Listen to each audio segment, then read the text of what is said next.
The Six-Day War was the war which changed the face of the Middle East. In 6 days, Israel destroyed the armies of the three most threatening and most dangerous of the Arab states on its borders, namely Egypt, Jordan, and Syria. No longer could they wipe Israel off the face of the earth and drive all the Jews into the sea.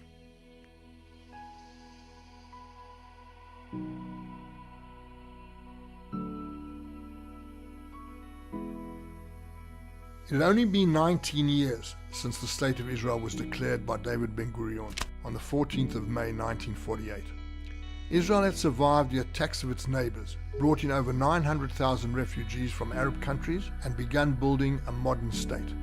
The culture shock for both the European-centered culture of the Yishuv and for the new immigrants was huge.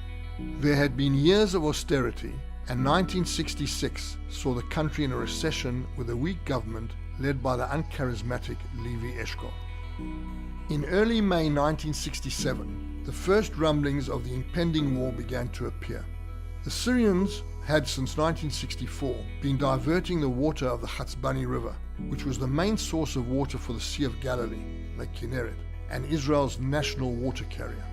In April, the Syrians sent fighter planes into the sky. In the resulting air battle, Israel shot down 6 Syrian planes without losing any of its own. However, it was not until President Nasser of Egypt, a former army general, upped the ante that events began to head towards war. Nasser had led a military coup which overthrew the regime of King Farouk in 1952. In 1956, he was elected with 99.95% of the votes. His name was the only one on the ballot, and Abdel Gamal Nasser became the first president of the Republic of Egypt. It is important to understand the confluence of events, particularly in May 1967, the month immediately preceding the outbreak of war. The Cold War between the USSR, Soviet Russia, and the USA was at its peak, and each considered the Middle East a great battlefield for testing their latest weaponry. The Russians, for example, had issued the Egyptian Air Force with the latest MiG fighter planes. The Syrian border had become problematic, with the Syrians regularly shelling the settlements below the Golan Heights. In addition, the Fatah terrorist group had attempted several infiltrations. The Israeli government threatened to overthrow the Syrian regime if the attacks and infiltrations from Syrian territory did not cease. By May, the border was hot, and on May the 13th and 14th, the Russians disseminated disinformation to the Egyptians that Israel was about to launch an attack on Syria. As a result, Egypt began mobilizing thousands of troops around the Suez Canal. Although Nasser soon discovered there was no Israeli buildup of forces, he continued massing troops, and on May the 14th moved forces into the Sinai and demanded that the UN remove its troops, which had been stationed as a buffer guard to Israel. On May 18th, only 3 days after Nasser's demand that the UN troops be removed, the UN Secretary General U Thant agreed to the Egyptian demand and ordered the removal of UNEF, United Nations Emergency Force. The repercussions of this decision have had a major impact on Israeli defense policy ever since, never to rely on foreign protection. The focus of attention now became the Straits of Tiran. Israeli Prime Minister Levi Eshkol repeated the declarations that Israel had made after the Sinai campaign of 1956, saying that the closure of the Straits would be an act of war. On May the 22nd, Egypt responded by saying that the Straits would be closed to all ships flying Israeli flags or carrying strategic materials with effect from May the 23rd. Nasser also announced, falsely, that the Straits had been mined. 90% of Israeli oil passed through the Straits to reach Eilat at the southern tip of the country. All tankers due to pass through the Straits were now delayed. The third border, which was a real threat to Israel, was its border with Jordan. At its narrowest point, at the central part of the country, the border was 14 miles wide, and the danger of the country being cut in half by an invading Jordanian army concerned the Israelis immensely. Israel called upon Jordan to refrain from joining hostilities, but King Hussein got caught up in the wave of pan-Arab nationalism and was to join the war, a decision that was to cost him dearly.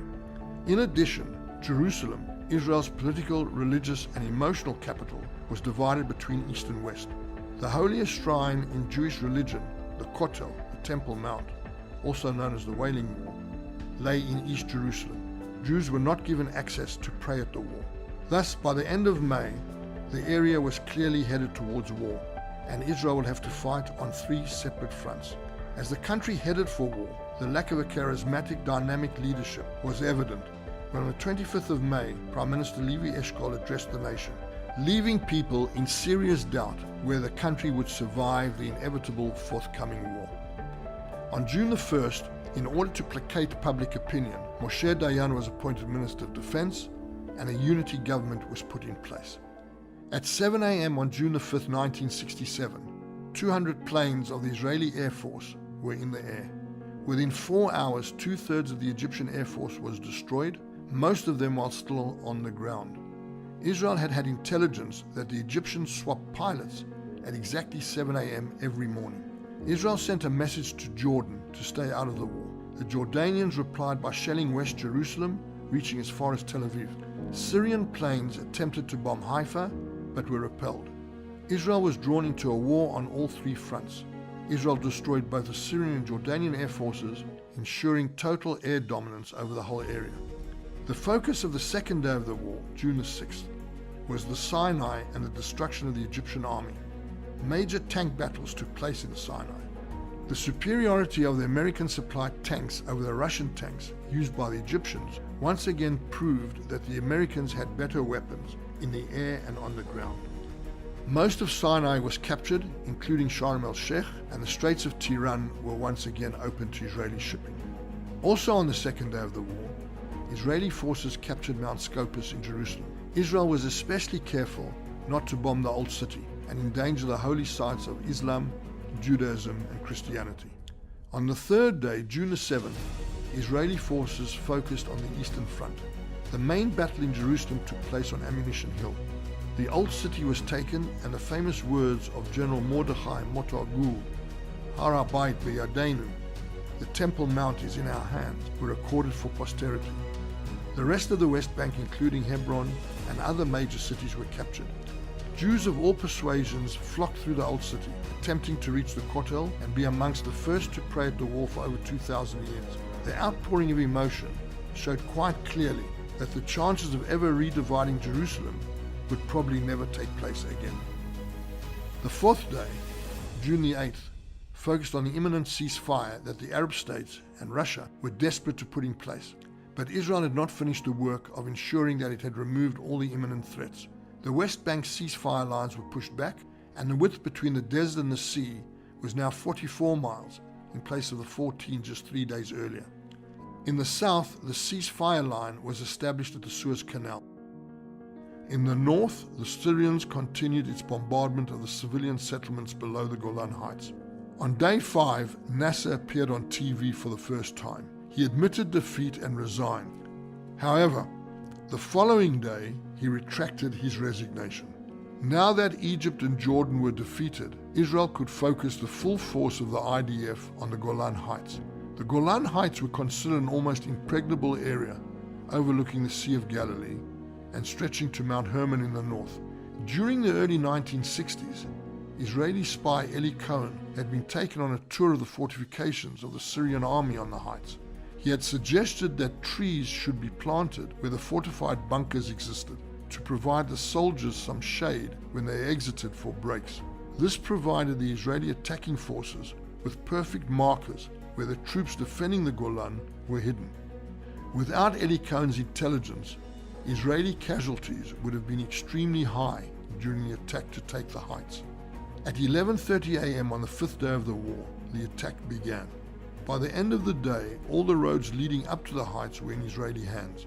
The high ground was to be conquered the following day, the 6th day of the war, 10th of June, and the road to Damascus was open. Israel had no intention on driving onto the Syrian capital. The war was now over. The 6-day war changed Israel forever. In fact, it changed the face of the Middle East forever as well. Israel had pushed its borders back to what was considered manageable distance on all 3 sides, a strategic depth for defense, as it was called.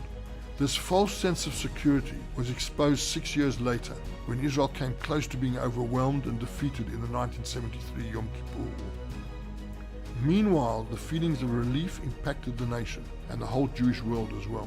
But this sense of relief soon changed into a sense of glorification. Israelis began visiting ancient Jewish historical sites in places like Hebron and Jericho. Israelis believed that they had dealt the strongest Arab armies a humiliating defeat from which they would take decades to recover. This arrogant shechtzanut attitude was to prove another important element in the future catastrophe of 1973.